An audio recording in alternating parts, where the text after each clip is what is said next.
Darkcast Network. Out of the shadows comes the best of indie podcasts. Welcome to the J Squared Horror Podcast, where two lifelong horror fans talk all things horror. Pour yourself your favorite drink and hang out. Here are your hosts, Josh and Jake.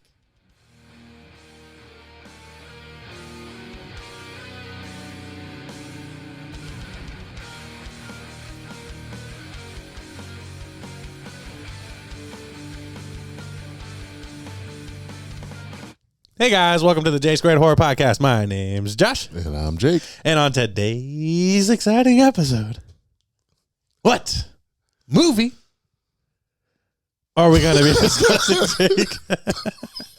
We are discussing 1994's Wes Craven's New Nightmare, directed by Wes Craven. Better not go to sleep around Wes Craven. It's going to be wild. I'm excited to get into this one. You know the reason of why I wanted to get into this one. Are you still feeling as confident in that reasoning, or how do you feel like this one's going to go? I feel good about it.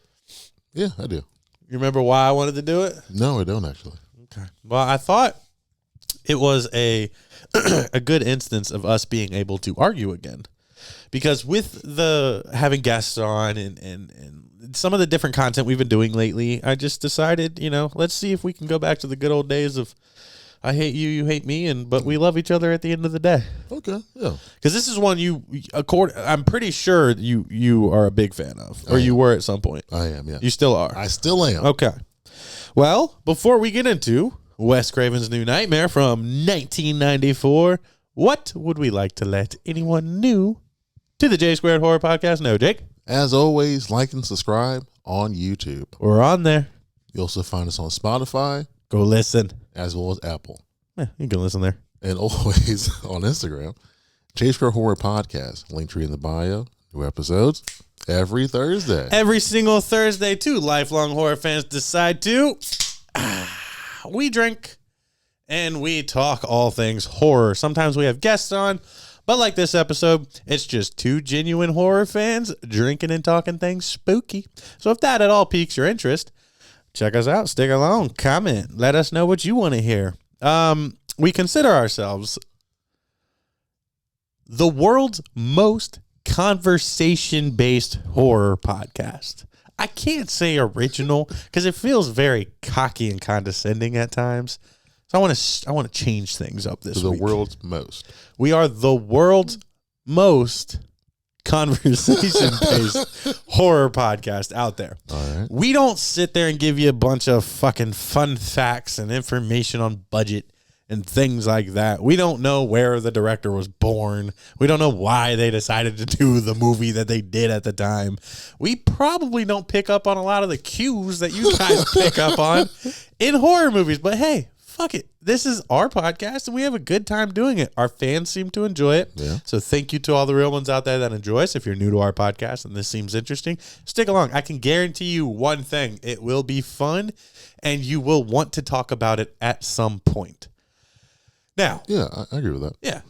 If you at all want to be a part of the J Squared Horror Podcast, you can always go to www.jsquaredhorrorpodcast.com. Like you've seen on recent episodes, we have guests on here in person on the episode. You can sit in between us. You can look at the camera. You can get on the mics. You can defend your favorite horror film for as long as we allow you to. We have a blast talking about the different things that horror fans like. Hence the communication-based podcast theory.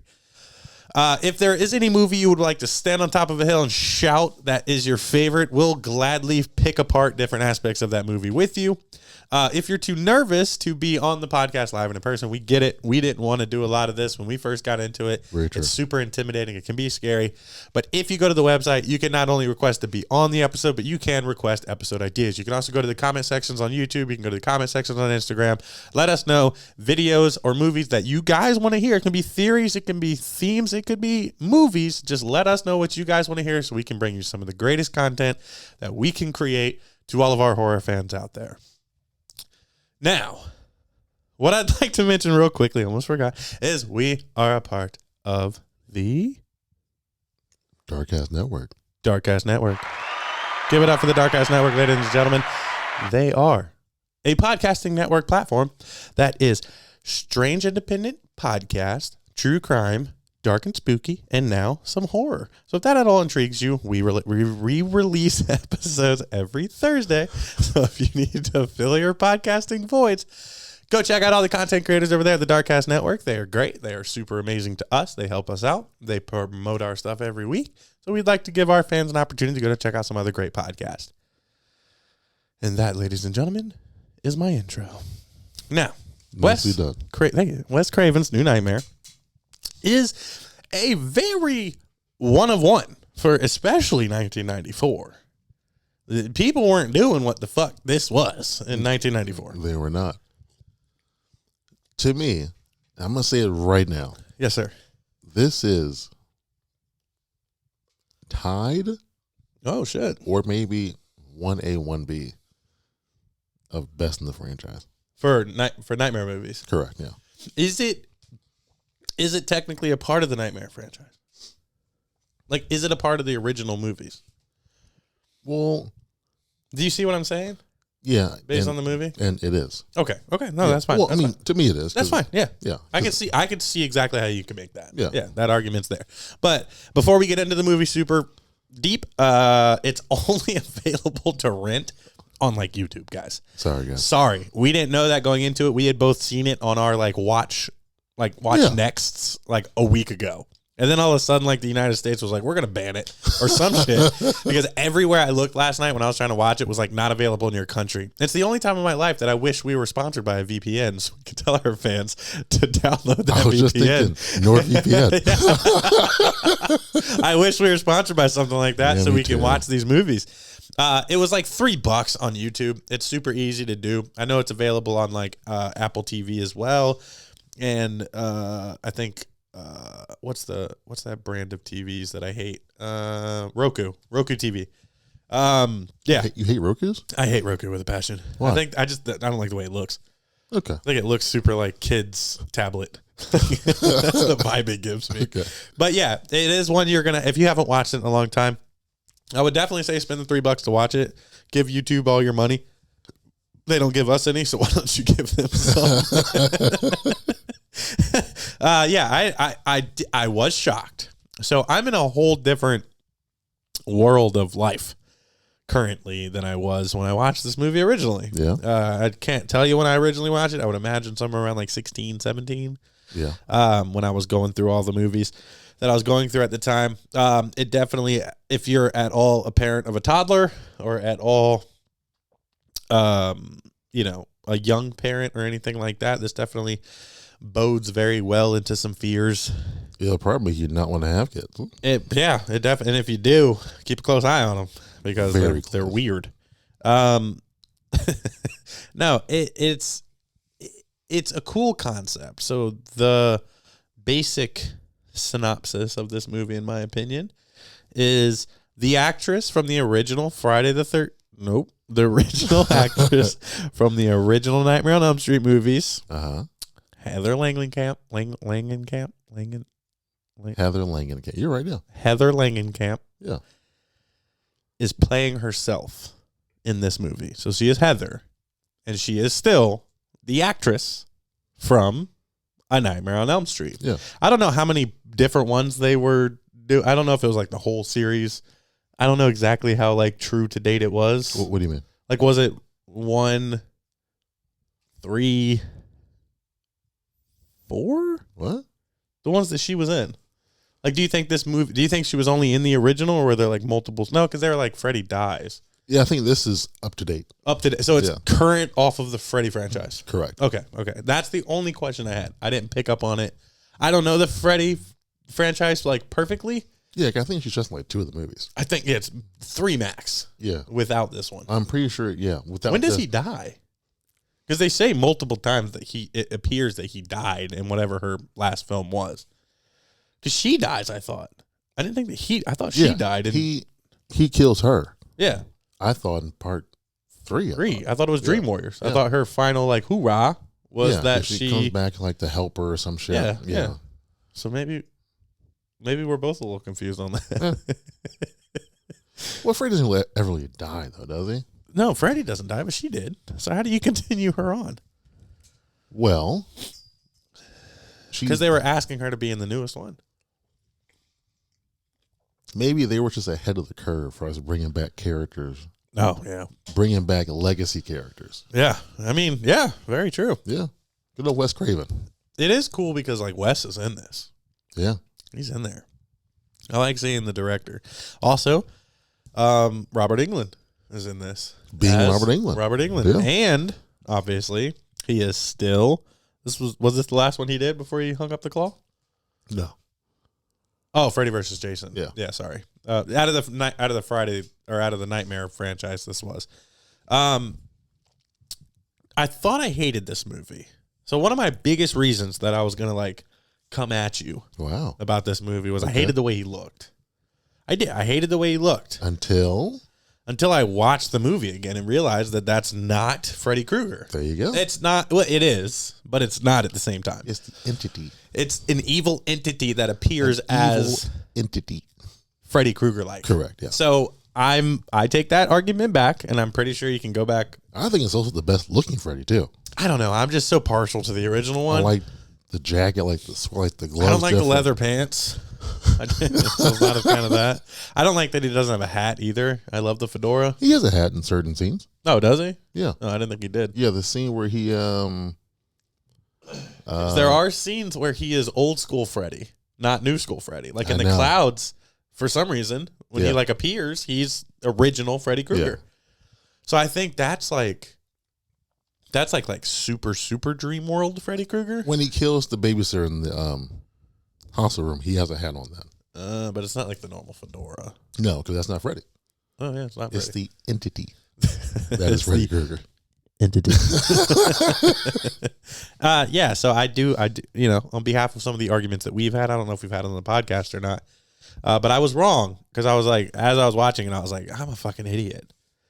It's not Freddy Krueger. No, it's not the original. You know, it's not even. You're not even supposed to like think it's Robert Englund because he is in this movie as Robert Englund. So they had to drastically change some features. They did. Yeah, yeah. Which being an adult, I love the glove. I love the glove. The glove's more like, is it anatomical? Anima. It's like it has bones. Yeah, it's like tendons and stuff almost. I love that. It was super cool looking. I like the. So what's crazy is as I finally decided to rent this, it took me a couple minutes last night. I was very upset that I didn't own it and I had to rent it. Being that a couple weeks ago we both saw it for free. I remembered being a wee little lad, and this movie scaring me so bad I couldn't get past the opening scene. Really? Now, mind you, I was a little kid. I guess so. I didn't realize I had repressed it, I guess. Yeah. This memory, but in that opening dream sequence that they have, which might have been still up in the air because like it seemed to have played out. Oh, it definitely happened. Yeah. When they're building or when they're like messing with the claw and it starts functioning on its own. Yeah. Terrified me as a kid, dude. Like I thought it was that one movie that we had discussed on covering Idle Hands. Yeah. But it wasn't. No. It was this. Okay. And it's like there were certain things when I was younger that like got me. And I think it's because I had little boy brain. But like and it's always Wes fucking Craven. Holy shit. Scream and Nightmare were like two of the biggest when I was like, other than like The Exorcist, which we all know that scared the shit out of me, but rightfully so. But like random little scenes, not even the entire movie. It would be random scenes I couldn't get past that I would like, nope. Yeah, and that was one of them. I don't know what it was about that fucking that shit. Oh, man. I think as a kid, what I loved most about this movie, similar to why I like Jason Takes Manhattan so much, it's different from the rest of the franchise. We're not in Springwood, and we're not on Elm Street. Yeah. You know? You're just, doing your thing. You are doing your thing. Character, pretty much. The character of Freddy, it's not Freddy. Your eyes tell you it's Freddy Krueger. Yeah. But I like the aspect of it being, I guess meta is the term for it, I guess. Mm. To where it's like, oh, yeah. It's the actual actors. Yeah, it's like in a world, out of the world, but in the world. Who are acting as themselves. Yeah. I wanted a Robert Englund and Freddy Krueger entity scene. Yeah, why didn't they? I guess that would be too hard to pull off. They did the little bullshit hand thing. Yeah, but it would have been too hard to pull off. They could have did it. Yeah, they could have just Parent Trapped it. One regret. Parent Trapped it. Yeah. Parent Trap it. Yeah, they did it in Parent Trap.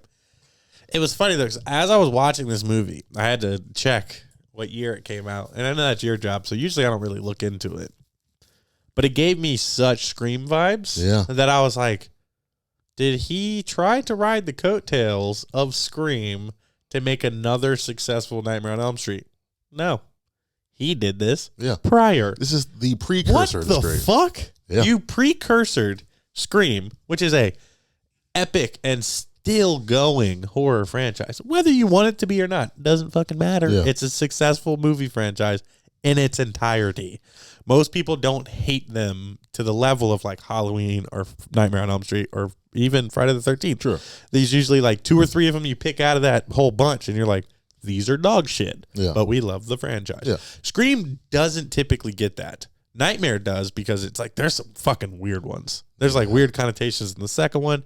There's the weird dream shit in the third one. It's fine. 80s were a weird time for horror movies. It was. But I couldn't, I was like dumbfounded when I realized that this was like that whole like movie set, it being real, it being fake shit was already done by Wes Craven. And he was like, I'm just going to create a whole nother franchise based off of this. Yeah. What? And he doesn't even do it in the first one. No. He gives you another original concept in Ghostface and goes, you know what? I'm not going to do this whole same guy kind of thing. I'm just going to create a scary outfit. Yeah.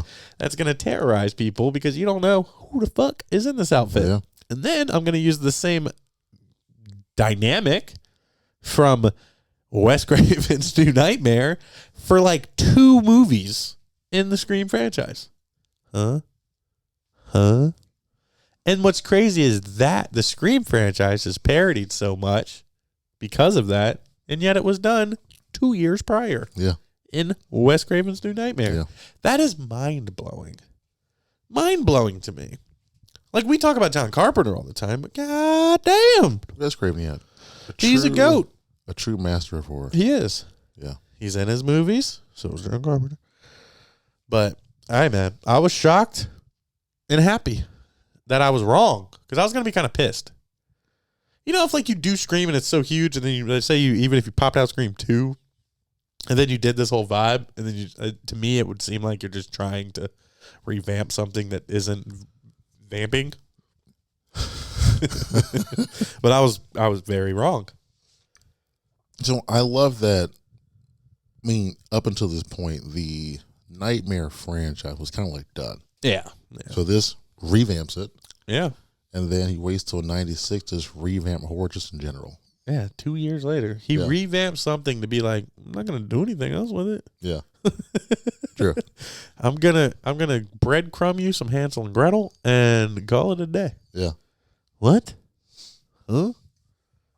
So one aspect of the movie that really confused me. Here we go.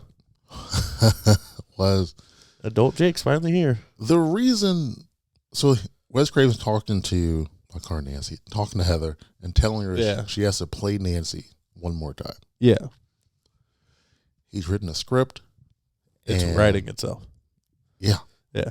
Which is weird. Very weird. Robert Englund's having nightmares about Freddy Krueger. He said, but it's not Freddy. It's darker. It's more evil. Yeah, even his little painting didn't look shit like Freddy Krueger. No, it was a shit painting as well, but that's not Robert. Art is in the eye of the beholder. Well, my eyes told me it was shit. Yeah. I hope he didn't paint that. I hope not either. He's better than that. Yeah. But then Heather Langenkamp came having the dreams. So I found it interesting. They're having that conversation. He says to her that it's not Freddy. It's an entity that for 10 years has been dormant because of the movies. Yeah. And now that there are no more movies, now is able to like be free, Yeah. and it chose the form of Freddy Krueger. That makes no sense to me. No. 0 sense. Like, the root of this movie is dog shit. Which is true. The root of this movie is dog shit. The root makes no fucking sense. None. But the fact they can take a shit idea, in my opinion, And still make it watchable and make- enjoyable? yeah, Yep. impressive. Wes, great job. Tip of the hat to you, lad. Yeah, the actual plot of this movie is dog shit. It's not good. What is this, dog shit per se? It is. It doesn't make sense. Which would make it then in dog shit. is nonsensical. Something that doesn't make sense should be dog shit, though. Should be or is dog shit? I'm saying, to me, it's dog shit, but to you, it should be. This is nonsensical. That's all it is. Damn, big words. Stick to entity. No, man. I mean, it's like it doesn't make sense. It's writing itself as the movie progresses, and you're like seeing it, like the words in it happening. And I'm like, so if you would have just snatched it from him from the jump, you would have realized what you had to do. So like, Wes Craven in the movie's a dick for not telling them what they needed to do. Your kid has to be taken to fucking hell, basically, for you to fucking get it. Yeah, well, you know, it's all part of the process. It is. Now, what I loved is the paid homage to the original. So, the babysitter death is the best death of the movie. 100%. 1,000%. But that leads me to another point that I'm going to get to. So, let me get there. Okay. Love the rotating room shit. She gets killed. Less brutal than the original, which surprised me because with time, more brutality should be able to happen. I digress. Intense.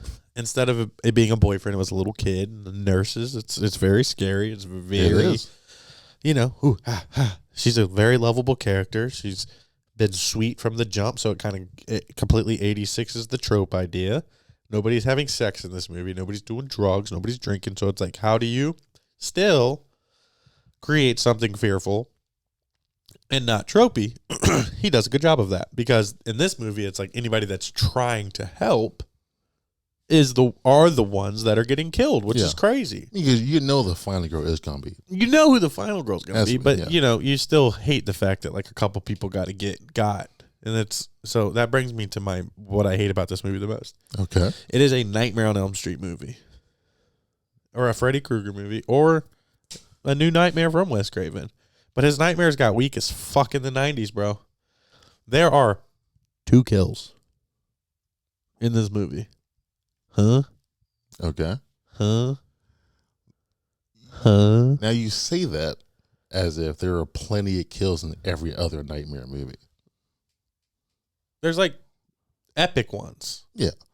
3 or 4. And you named one epic one, so it has the same thing. No, they got the TV one. It's Primetime Bitch. Well, that's solid. Yeah, but that's like different movies. It's not all in one movie. No, but even in the original one, there's more deaths than just that one girl. I mean, even Johnny Depp's death is epic in that one. It's just not my favorite of that movie. There's more than one death in this movie. There's 2. There's 4. Who were the 4? The 2 don't technically count because it was in a dream. But they're dead. And it's not confirmed that that's how they died. So in my opinion, off screen. Yeah, it is confirmed that they're missing and that they're dead. Yeah, they're dead, but you don't know how. How do you think it happened? Probably some crazy shit. Like what? Maybe they fell on a knife or something. I don't know.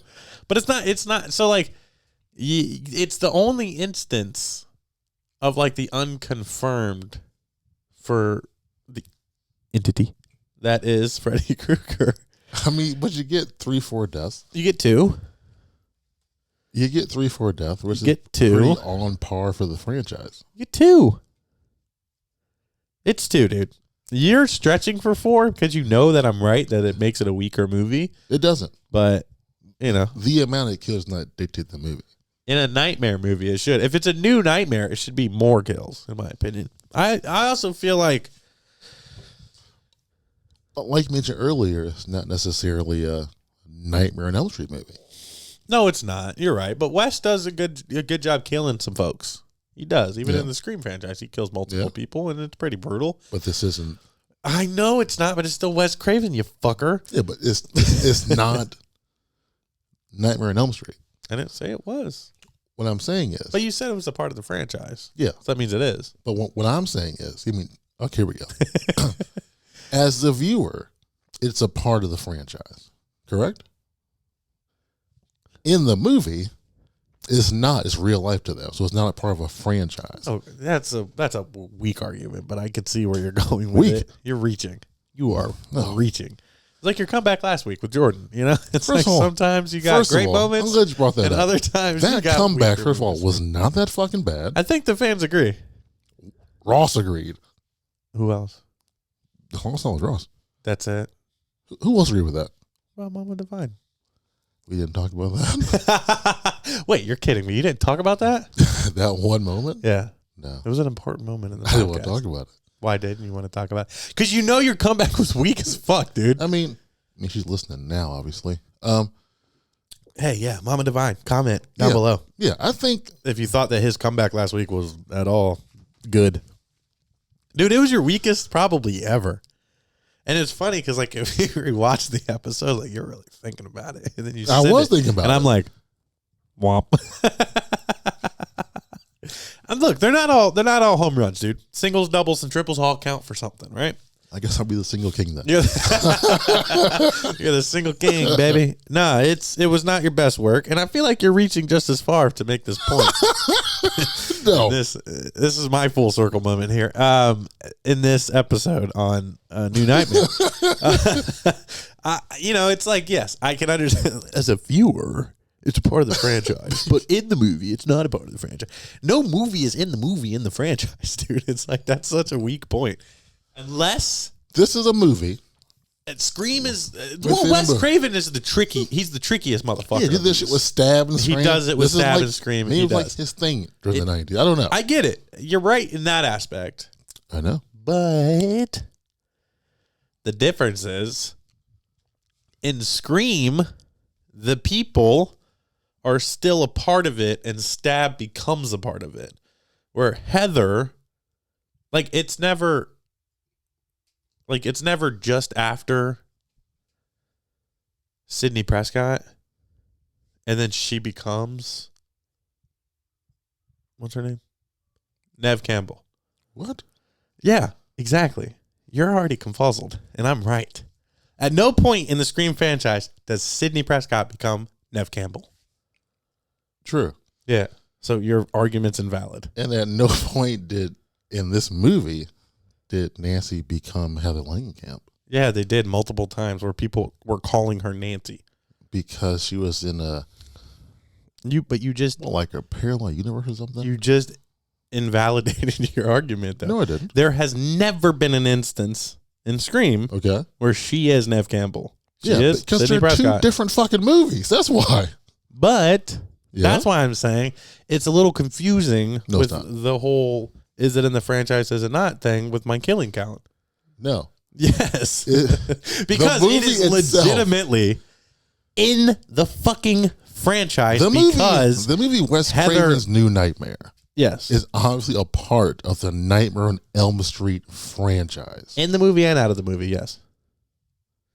But within the movie, they are not a part of the franchise. They are though. They are the She is. actors in the movie. Yeah, but it's portrayed as reality. So any death that happens is technically just a real life death. well, yeah. But Yeah. no. Yeah. Because she's like dealing with her dad calling her Nancy and like touching her cheek and stuff. That was the actor, John Saxton, who played her father. But he called her that in this movie. Because that's when they reached the point to where they're in that parallel universe. But it's still we don't know that for sure. Yeah, you do. How? You watch the movie. That's how. That's how you know. No. You maybe are right. I don't know. I'm not going to tell you. I'll say maybe. I'll say maybe all day. Okay. But I can't get out of here. I don't know. I feel like 2 kills is not enough. Okay. Okay. Even if it's 2 on and 2 off, it's 4. You shouldn't have 2 off-screen kills in a Nightmare movie. Oh, sorry. A Wes Craven movie. Okay. He's better than that. Okay. Well, I can't speak for the whole Wes Craven catalog. Just this one movie. So We just spent minutes on talking about the whole catalog, and now conveniently you are now refusing. That is correct. I want to stay Jake on arguing topic. 101. I feel like there was, maybe in the early to mid 90s, there was some corny CGI stuff to me, but probably looked really cool back then. Like I said, I was scared of the hand pretty bad. So, Okay. But like the cloud scene and stuff, and like some of it, the dancing back and forth between parallel and reality was tricky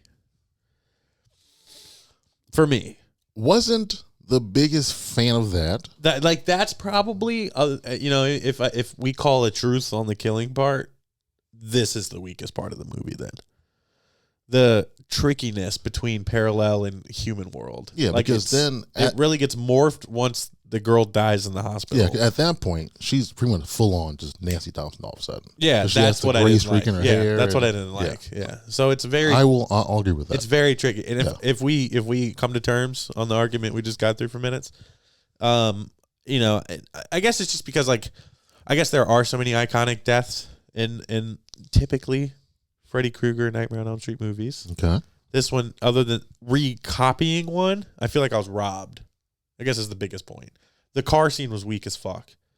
The possible dream of the two helpers dying was weak as fuck. And then to just reuse the best kill in probably the franchise, I just feel like he could have used a little more creativity with the kills. But I'll agree with you on the fact that there probably were more than I counted, and there are typically lower kill counts in these movies. That's fine.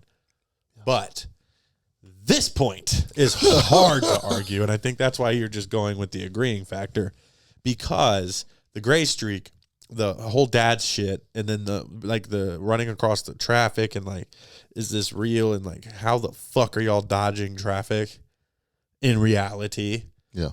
But he's still floating in the air from a claw, from a cloud demon. It's dude, I don't know what Wes what shrooms he took that day. And was just this is it. But it wasn't for this movie. I feel like with any franchise. Yeah. All right. So we're 94. So we're 10 years post the original. Yeah. You're going to have some callbacks. Yeah. Some slight, fan service. Always. So. Yeah, that used to be a big thing between us. Yeah. Yeah. So Good old days. I understand that standpoint. Yeah. I get that. But it was a little, I don't want to say, it's not hard to follow. No. Because a but fucking fifth grader could. But it kind of takes you kind of out of it. You get bored. When it is pretty much just like a reimagining of the original Nightmare on Elm Street almost. Yeah. Because she's Nancy again, her dad. And I think they go back to the Elm Street house. Yeah. Well, it's she's supposed to be outside of hers. When they get through the bullshit traffic shit, which was my least favorite part of the movie, the whole interstate debacle. Yeah.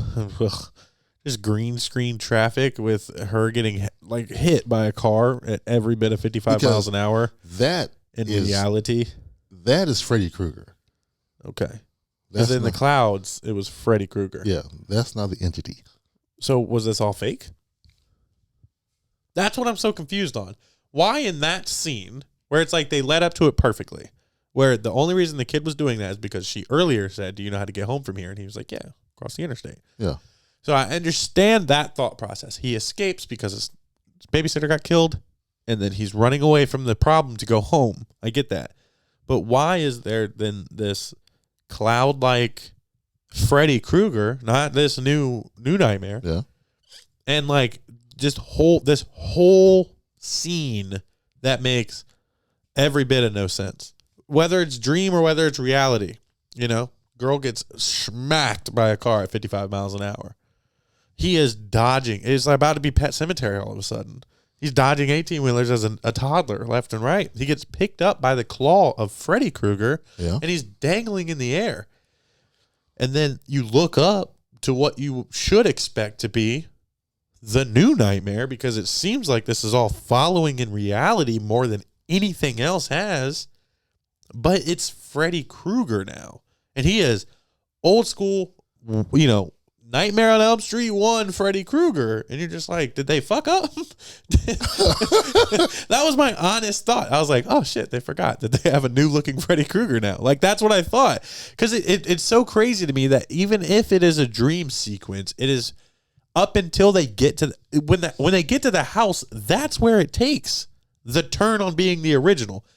That highway shit is still Wes Craven's New Nightmare reality.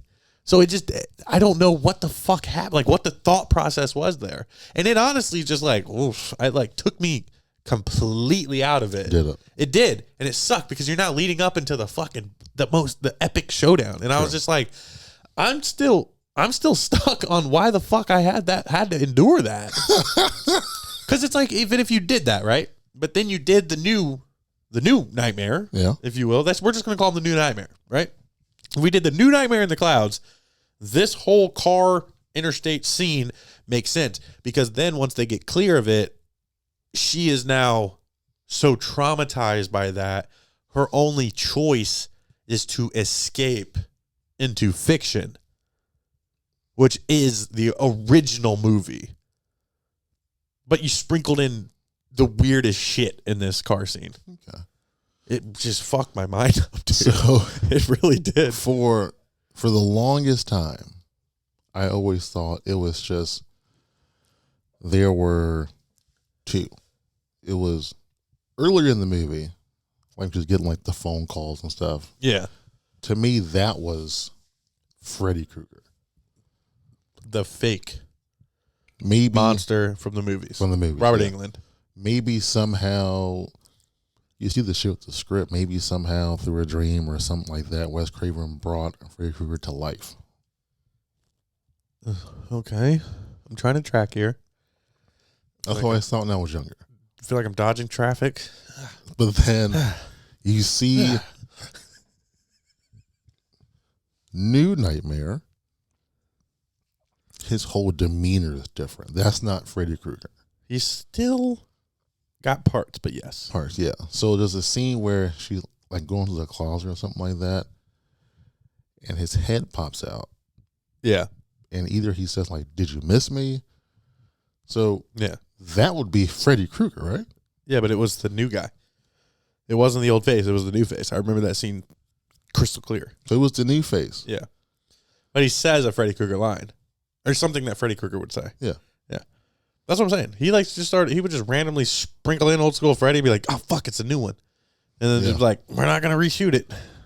Yeah, I mean, I was going to say, looking back on it now, it is kind of confusing. It can be. If you watch it for just a movie, if you watch it for Wes Craven's New Nightmare, there's some gray areas in this one. There's New Nightmare, then there's just Freddy Krueger. Yeah, I'm okay with the idea of you being traumatized by you acting in a certain movie, and then an evil entity that that decides to portray something they know you'd be scared of. Yeah. That's the concept of the movie to me at its core. Like, that was traumatizing, even if it's just an actor or an actress that was in it. Obviously, like with practical effects and stuff, like it would have been a scary shoot, like to film that movie. Yeah. And I feel like there are some people that get affected by it, and maybe it was like a tip of the hat to like what actors and actresses do actually have to endure. Yeah. Playing these roles, because like horror, as we've talked about numerous times, never gets like the pat on the back that it should. When honestly, like they talk about method actors and all the stuff they do, but like imagine being traumatized for months, and you like finding a place in yourself to portray that on screen. Yeah, like you have to find some deep dark shit to be that scared of sometimes nothing or a green ball or your friend in a mask trying to that's your friend. Yeah, or that's a coworker. Yeah. Scaring you, And you can get traumatized by it. So for me, it was like the idea of the movie was an evil entity that was dormant for 10 years because of the Nightmare on Elm Street franchise. And then becomes more of a reality because she's, she has a toddler now. She has a husband now. She has more to lose. It's going to be more fearful for her because her mom wasn't there for her in the movie. Maybe in real life, her mom wasn't. We don't know Heather Langenkamp's family background, but it seems like that was the idea of the movie, and then you just randomly sprinkle in actual Freddy Krueger and weird shit, and I'm just like, damn, guys, you were so close. Yeah. Even when Robert Englund comes out dressed as Freddy on that talk show. She's scared. Yeah. Yeah. So I think she was legitimately traumatized by being a young girl in such a crazy movie, and then that's why the entity chose to look that way. That's fine with me. That makes sense to me. It makes sense with the aspect of it being her. Yeah. But when it's affecting Wes Craven and Robert Englund, that's where that doesn't make sense either. Well, we don't know what they were affected by, though. It shouldn't. They never once said Freddy Krueger. They just said nightmares. And what he drew looked nothing like Freddy Krueger. So maybe that was just that entity took your fears and put them into your head. But you can kind of tell he's painting. It didn't look jack shit like Freddy Krueger to me. It was like evil red eyes on black spooky things. It had the burns on the face and the mat and the claw, and it's red sweater. Maybe my YouTube was weird. I don't know. Yeah, it didn't look like that. And there's no way Robert Englund will be afraid of something he portrayed. He played. Yeah. That would be crazy. That looks like him. It wouldn't work. It doesn't work. We know from 2009, 10. That shit look stupid. Yeah, it was rough. Yeah, so I guess for that right there really just and it's crazy that I don't think a movie that necessarily gets a lot of the plug and play that it should. It's not a bad movie. No. It's not. It really isn't. I watched it and wasn't until that highway scene, and then I was just like, I guess because we can I mentioned this a lot, we consume a lot of horror, so we kind of watch it sometimes a little differently. And when you're watching it to try to understand it for talking points or what have you. Yeah. That part, I was just like, huh? And then that leads me into the final, and I'm just like, I wanted to go get popcorn a second ago. Now I'm supposed to expect to care about her sliding down. Also, why the fuck did she slide for so goddamn long? Through the little bed tunnel thing. Jeez, are we pushing for a runtime here, guys? Potentially, dude. It was like blankets. Well, no, because it's almost sewer. It's almost a 2-hour long movie already. It's like hour 54, 50 something. Yeah. It's pushing too fucking long. Is what it is. Pushing too fucking long. Honestly, I feel like you could have trimmed this one for sure. I was just about to say you could have trimmed it. You could have trimmed it. I honestly don't feel like the fucking husband aspect added anything to it. His death was irrelevant. She barely seemed upset by it. She was more concerned about trying to figure out if it was Freddy Krueger or not than the fact that he was dead. That is correct. She's like, oh, damn. Well, can I see the body? It's like, God damn. Pull the sheet back. Yeah. Feel it. Those are claw marks. He's like, yeah, you fucking hit a wall, dude. Damn. Why was the kid talking about birds? Dude. Yeah. Weird shit happens. Dude. It does. And if you just watch it, you pick up on it, you're just like, why? Why were there birds involved in his story? Did Daddy survive the birds? No, he got his dick ripped off. Yeah, that was interesting. The kid was weird. He reminded me of the kid from Pet Sematary. That is him. What? Milo or Milo or whatever. The guy that. Yeah. You're fucking kidding me. That's him. We could have met this guy. Why wasn't he pimping fucking New Nightmare? Technically, we did meet him. We hung out with him. Yeah. I don't think he was there per se. Yeah. If you get what I'm saying. His body was there. His physical form was there. Wait, that's the same dude? Yeah. I'm like 99%. Why were there no pictures of him with Freddy, dude? I would have been all about it. Probably there's people like you who just shitting on me. I didn't shit on him. He did a great job. Said, you know what? I'm not going to fuck bring these pictures here. They literally just portrayed him as the kid from Pet Pet Cemetery. Pet Cemetery, yeah.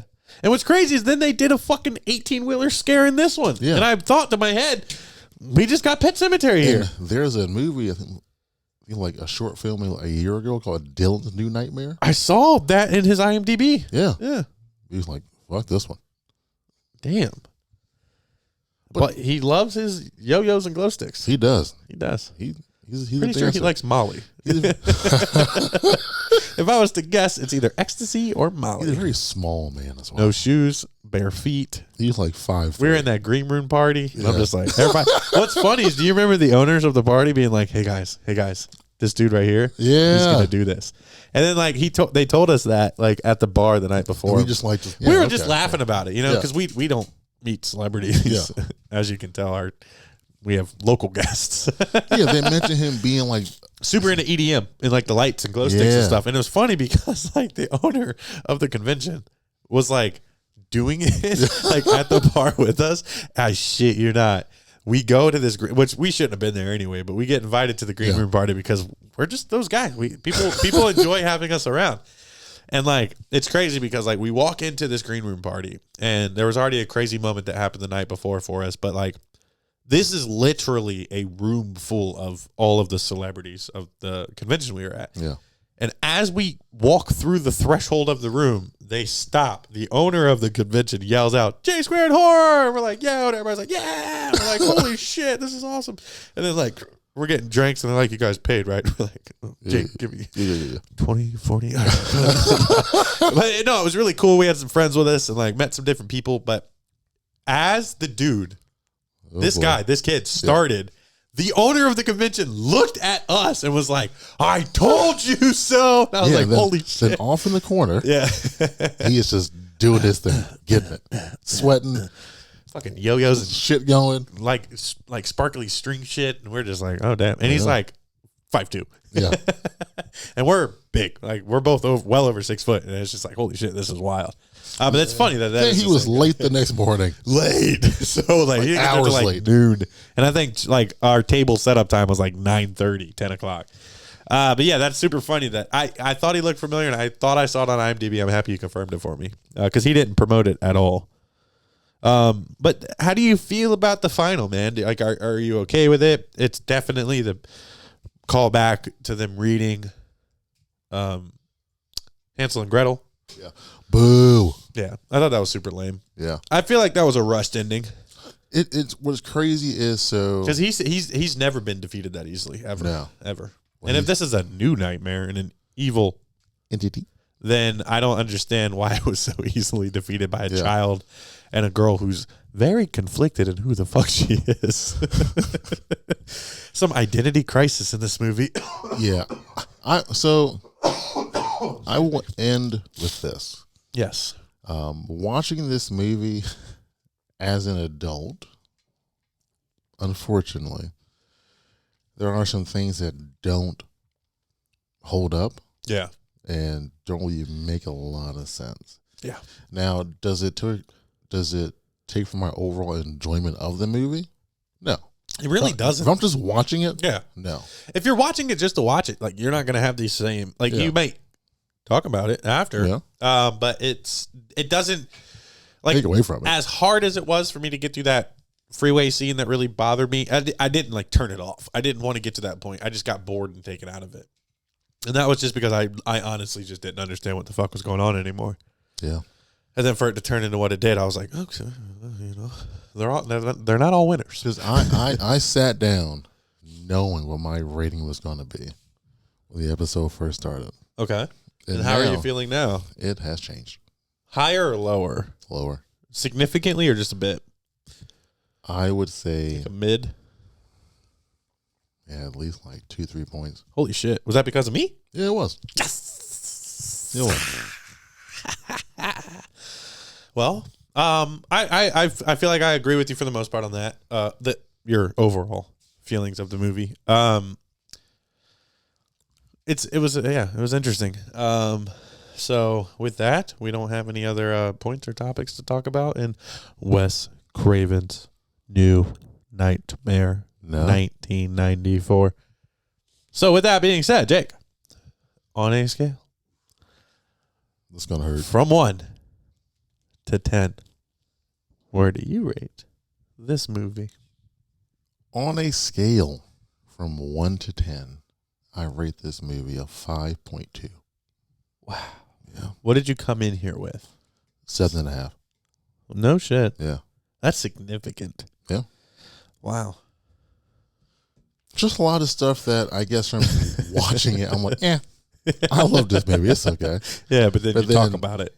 Hearing it, Yeah. and then your mind going back like, that makes no fucking sense at all. And I can't justify it. I got to accept it and move on. Acceptance is the first step into being a friend of Josh Goodman. On a scale from 1 to 10, I rate this movie a 5. Okay. Yep. I came in here rating it a 5. Nothing changed. Nothing. Everything stayed the same. Yep. Nothing really took me out of that one. I did not do my job. Or brought me back into it. No, I did my job perfectly. It was crazy to say the least. So, that was wild. Yeah. All right, ladies and gentlemen, boys and girls, fans of horror. We got some news for him? We got some big fucking news for him. All right. As you've heard us mention a couple of times, we are very big supporters of the Scares That Cares AuthorCon that is coming to Williamsburg, Virginia on April 11th, I think, something like that. And because of that, and working with Caleb Jones a couple of times on the podcast, we've really found this love and this passion for horror authors. It's something we have talked about numerous times in meetings with the podcast, and just trying to find a way to give people a platform that don't typically have a way of getting in front of people, unless it's a convention like this, or via their own success. I'm not saying these guys aren't successful at what they do, but it is nice to be able to hear an author's perspective, particularly horror authors' perspectives, on, say, some of their favorite horror movies, which is what we do on the J Squared Horror Podcast. As you heard us mention at the beginning of the podcast, that is kind of the identity we're building. We have built for some years, and obviously we are kind of coming into an identity that we never foresaw in having guests and multiple people on, where you can have an opportunity to stand up for your own opinions and theories and plug yourself for things you're doing. So, as always, a humongous shout out to Caleb Jones. That guy, CII Jones, has been commenting, has been supporting, has been sharing for months now. Thank you. We've had him on the podcast a couple of times. So, Caleb Jones, CII Jones, Mr. Jones himself, thank you so much for supporting us and giving us the opportunity to bring this news to you right now. For the entire month of April, so next week starting all the way through, we are going to have an entire month of horror author guests on the J Squared Horror Podcast, ladies and gentlemen. Yeah, it is fucking exciting. Jake, how are you feeling about it, man? I'm excited. It's going to be different with the aspect of some of them not being here in person. None of them, yeah. But it also, from people who write, we're just the viewer aspect of it. Absolutely. People who are more behind the scenes in a sense. Yeah. It'll be interesting to hear their point of view on their favorite horror movies and why they feel that way about it. Because they may see it more of like just a different point of view, I guess. Yeah, we definitely pick up on it a couple. Well, you and Caleb always seem to get along, which always blows my mind. Why is that? Because it's like you must have more of that kind of mentality of like their logical. May has to be an author. Who knows? I think you should. I have a perfect plan or like a story for you sitting in my head right now. I just need you to write it for me. No, it is amazing. And what's crazy is because of that, I have been diving more into. I can't read for shit. Words really get me. But I've done a couple audio. I've done an entire audiobook. Thank you. I know. Yeah. Big fucking deal here. Yeah. But I also have just started our first guest, who goes by the name of Mr. John Kahn. He is a horror author. He is also a horror board game creator. He's actually working with Eli Roth right now on the Thanksgiving one. Favorite directors. Hey, may seem like we hate people, but we don't hate anybody. It would be. I'm excited to see if he can. I don't know if he has any type of like actual contact with them, but I would love for him to share an episode or two of the J Squared Horror Podcast to Eli Roth and then get his opinions on our opinions on him. Or have Eli come on the show. I would give my left nut to have Eli Roth on my show. I think it would actually be fun because he might punch me in the face. But I don't think he would. But he's rocking a mustache. It is cool because one of the reasons I mentioned audiobooks and like perspective, or we mentioned perspective, is because we covered Dark Harvest a couple weeks ago. It's based on a book that you see in the beginning of the movie. So I went and got the audiobook of it, and it shits all over the movie. It makes a decent movie an absolute turd sandwich in comparison to what the book gives you. Turd sandwich? Yeah, it's a new one. I just came up with it. Yeah. Okay. It's for books, because it's like paper. Oh, it's like a sandwich. Yeah, this is why I'm not allowed out in public, ladies and gentlemen. But it is. I'm super excited to get these guys' opinions and theories on things. But the cool thing about Mr. John Kahn himself is we will be discussing The Seed of Chucky, which I never thought we would have a Chucky movie on the podcast. I didn't either. And here we have an author who's probably, obviously this guy's doing some stuff. His audiobook cost me $18. I'm currently reading one of his book or listening to one of his books right now called Slasher Tag. So if you guys at all want to check that out, you can go to Audible or any of those things. You can contact John Kahn on his website, which is, I don't know. I'll link it in our Instagram this week. But yeah, you can support him. He's going to be on the podcast. Like Jake said, we don't know exactly how it's going to look or sound quite yet. Yeah. We're still buttoning all that up. It might not be the same vibe you guys are used to. Hey, it's only a month, but we're going to have some interesting content.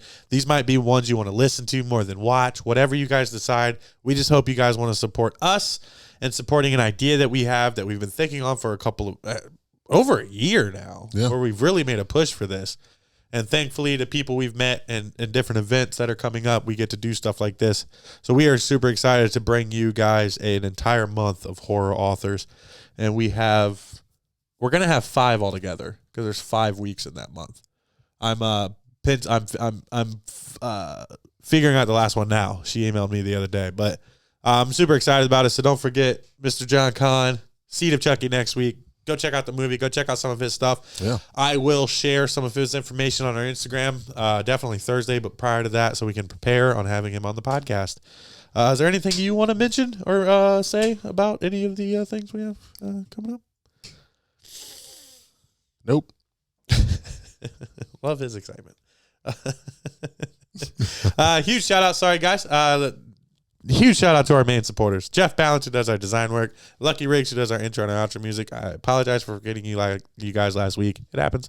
Huge shout out to all of our fans for liking and subscribing. We've seen some good numbers these last couple of weeks. Keep it up. You guys love our guest episodes. We see the numbers. So we're going to continually try to get content like that in front of your guys' faces. Yeah. But we need your help in order to do that. Don't forget that. Hey, humongous shout out to the world's greatest host a guy could ask for, Mr. Drake Devine. Thank you. For the excitement that he brings to the J Squared Horror Podcast and the friendship and the brotherhood that we have gained over the years of being homies, and friends, and podcasters together. Thank you so much. I'm excited that you're excited about our new ventures in the podcast, man. I love you, dude. Love you too. All right. You good? Yeah, I'm good. Ladies and gentlemen, this is the J Squared Horror Podcast. My name is Josh. And I'm Jake. You guys have a great week. And remember, it's hip to be squared.